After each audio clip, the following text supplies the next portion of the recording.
Just like most iconic superheroes, Hobie Brown started out as a window washer. Okay, yeah, we're off to a great start today. Okay, so Hobart here got caught in the middle of a fight between Stiltman and Daredevil. He was actually inspired by Stiltman's suit, and so he decided to become the Prowler. Hobart Brown was the first Prowler, and after accidentally thinking he took the life of Peter Parker, he confessed everything to Spider-Man and decided to start fighting villains instead. Hobie then had a lot of interaction with Spider-Man. He impersonated the web slinger, but to help Peter retain his secret identity, he fought Spider-Man when he believed the hero had wiped out Captain Stacy, and he had his costume stolen by multiple dudes who impersonated him, who were caught by Spider-Man. And most recently, he debuted as the Hornet with a new suit and helped fend off the symbiote invasion using hacked Stark phones to broadcast a high-frequency sound to repel the symbiotes away. The Kasani Native American tribe had been using selective breeding and shamanistic magic for 10 generations to ensure the proper heir would be born to inherit great physical prowess. Thomas Fireheart was the result of all that effort.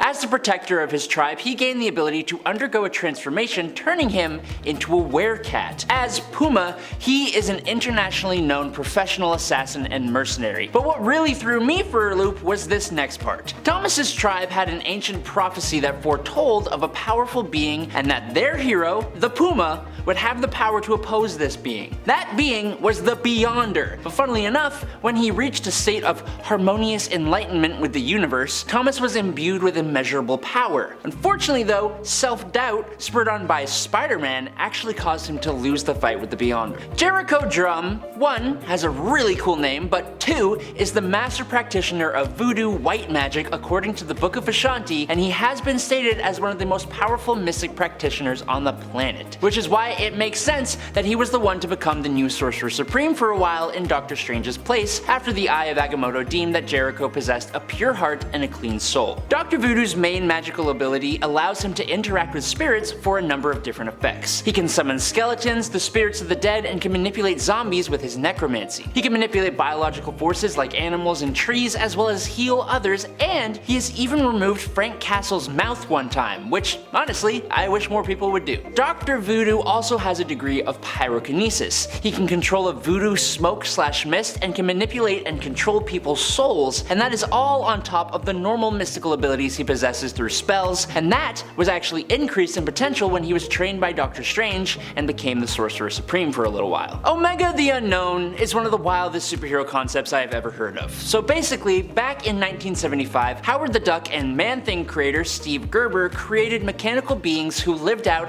on a planet called Protaris, who were going to be wiped out due to changes to their planet's climate that they just couldn't adapt to. So they created biological humanoid beings who could succeed them, and they sent these beings off to other sentient worlds where they could learn and gain skills that they would then pass on to the next model, constantly improving. James Michael Starling was the final model who was sent to Earth. He had a psychic connection to the previous model, X3Z, who had gained the power of harnessing biospheric energy, which was then passed to James Michael Starling, and the Protarians, who knew this power would be too much for the creations, decided to set out to now destroy them. The character, as you can probably tell, was absolutely wild, but he really didn't stick with readers, with X3Z getting destroyed by the police in Las Vegas and James completely vaporizing himself until he came back revealed to be stuck in Chthon's other realm in Darkhold Omega in 2022. As the leader of the Runaways, a member of A-Force, a former Masters of Evil in training,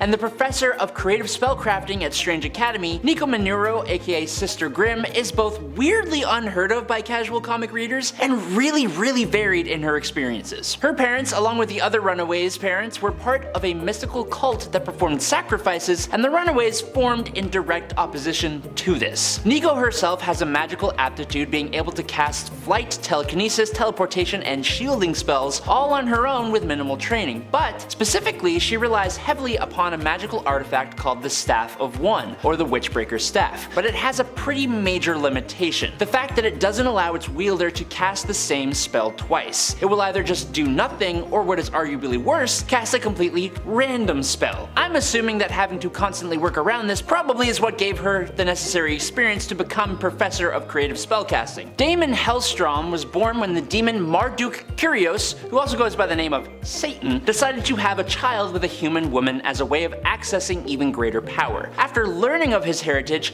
Hellstrom decided to turn his back on his father and vowed to fight against him, even eventually slaying his father and taking lordship over the dimension of Hell. Hellstrom has a Cambion physiology and wields crazy magical abilities, as well as commanding vast power in the Hell dimension itself. That Cambion physiology I mentioned gives Hellstrom super strength and durability, and due to his dark soul, he has shapeshifting and teleportation abilities as well as magical awareness. Hellstrom has also wielded a trident made of netherranium, which is a psychosensitive metal found only in his extra-dimensional Hell realm. While also being a pointy trident, the weapon is also a medium through which magical energies can be amplified and projected. All this magical abilities and connection to the world of demons made him an excellent occult expert and made him a perfect fit for the Midnight Suns. Now, some characters in comic books are created to be jokes. For me, that makes them the best obscure characters because you don't even have to feel bad for them, ever. Frogman is Eugene Patillo, the son of the former supervillain Leapfrog. His father Vincent battled Daredevil multiple times with his frog suit, which gave him the ability to leap great heights, courtesy of electrical coils in his boots, and that's the only power he had. So, he got defeated so many times that he retired from supervillainy. Eugene was constantly bullied for his father's failures,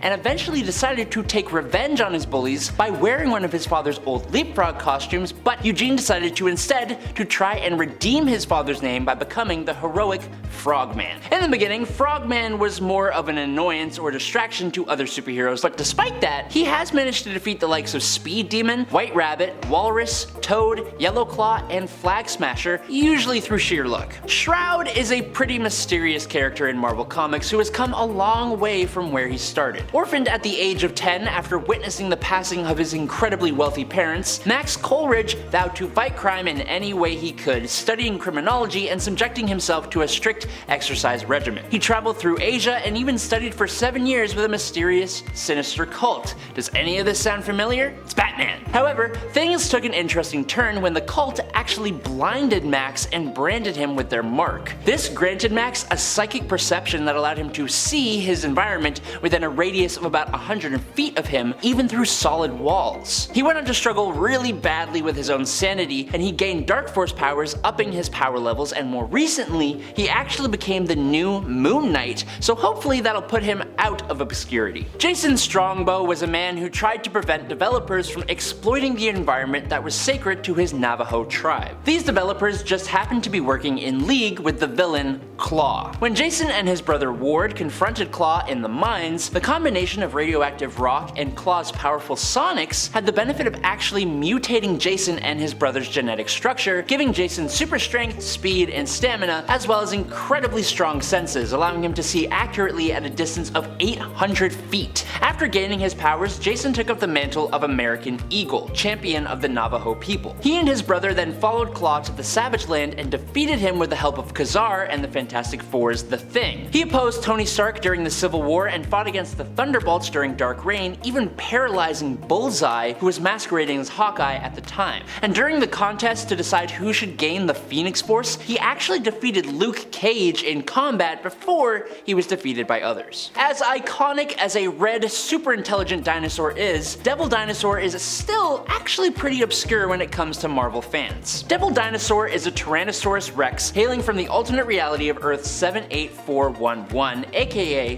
Dinosaur World. Now, in his youth, Devil Dinosaur was nearly consumed by a tribe of ruthless humans known as the Killer Folk, who inhabited this world. However, he was saved by Moon Boy, a young member of a rival tribe to the Killer Folk known as the Small Folk, which is kinda cute. Now, when Devil Dinosaur was exposed to the flames of the Killer Folk's fiery assault, the fiery baptism actually triggered a mutation within the dinosaur, granting him extraordinary powers beyond those of his kind. Specifically, it gave him the intelligence of an average human. Simultaneously, it also altered his once olive green skin to a striking and vibrant shade of flame red. Other than his intelligence and his red skin, Devil Dinosaur also exhibited unwavering loyalty to his companion, Moon Boy, who he shared a ton of adventures with, even eventually coming over to the main 616 Marvel Universe. As always though, I will catch you guys on the flippy flop, so with that, my name is Adam Andrews, stay safe, keep positive, and peace out you nerds.